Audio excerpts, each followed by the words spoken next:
falei, mas eu sou pai de 3 meninas adotivas. Eu tenho 2 filhos biológicos, eu adotei três crianças, então eu tenho um conhecimento prático de muitas situações que você vive, né? As minhas filhas, as adotei, as resgatando de uma situação, e Deus me presenteou com isso. Você se depara hoje, no seu trabalho, nessas ações que você faz, o tráfico humano, ele ocupa que posição no número de ocorrências que você atua, ou que percentual representa nas suas atividades o tráfico humano? Muitas pessoas pensam que o tráfico humano é só uma coisa internacional, mas isso acontece domesticamente aqui também, né? Sim. Que o índice é muito grande. Olha, dentro do ambulatório de violência, você pega um ou outro caso que você percebe que ali iniciou um processo de aliciamento para realmente a criança ser explorada, a adolescente ser explorada sexualmente. Porque muitas vezes é muito difícil você pegar para cuidado. Geralmente, quem chega para a gente, e é um número muito grande, quem chega para a gente são crianças de família que sofreram abuso sexual, algumas que engravidaram. Eu estava vendo, inclusive, essa menina de 11 anos de idade que engravidou pela segunda vez. Sim, nós temos vários casos assim. Muitas vezes de parentes, né? A maioria, quem abusa de criança e adolescente é quem deveria proteger, e é aquele que tem acesso à criança. Então, a gente fala, cuidado com os estranhos, mas não é cuidado com os estranhos, né? Cuidado com esse toque que não é carinho.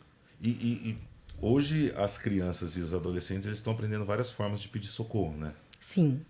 Eles já têm. Já tem isso, né? Agora, eu tenho meninas que eu já atendi que elas diziam que nesse processo de não conseguir falar para a mãe o que estava acontecendo, elas dormiam com 2 calças jeans, porque o abusador ia lá de madrugada na cama delas. Como você enxerga hoje essa questão álcool, né? Falando de drogas lícitas, e a violência sexual? É muito próximo. Nas histórias, porque quando você tem um fato de abuso sexual, existiram outras situações de violação do direito dentro daquela família. Existiram várias outras situações.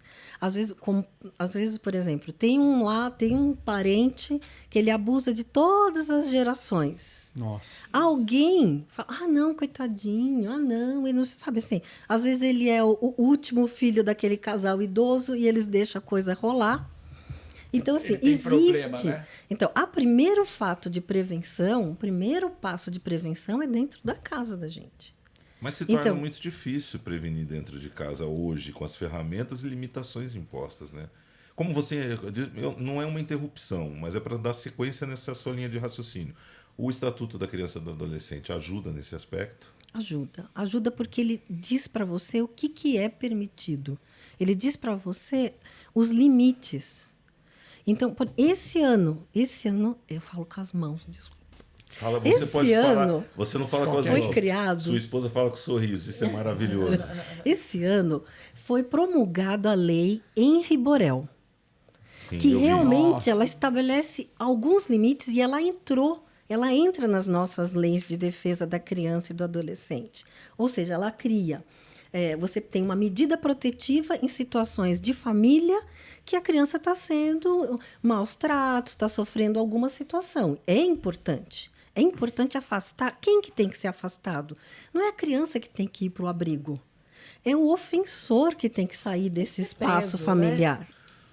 O que a gente tem percebido, não só eu, as minhas colegas, é que a corrida da vida é tão grande que muitas vezes essa mãe não consegue ver as mudanças que dão os indícios de um abuso.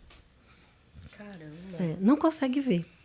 Às vezes vê a criança meio triste, vê a criança, fazendo automutilação, vê a criança que se isola do grupo familiar, vê chorando, vê muito fixa num celular, que às vezes está sendo explorada por ali. sabe? Está sendo pressionada a mandar um nude, está sendo pressionada a uma série de coisas. E não é só menina, menino também, que eu já atendi. Menino também. Também, que eu já atendi. Tá? Com certeza. É muito... E aí, assim, é muito constrangedor você chegar para sua mãe e para o seu pai e falar o que está acontecendo. O primeiro medo da criança é que o pai e a mãe mude o olhar para ele. Eles falam, olha, eu tenho medo de falar e que minha mãe não me olhe mais com o amor que ela me olha.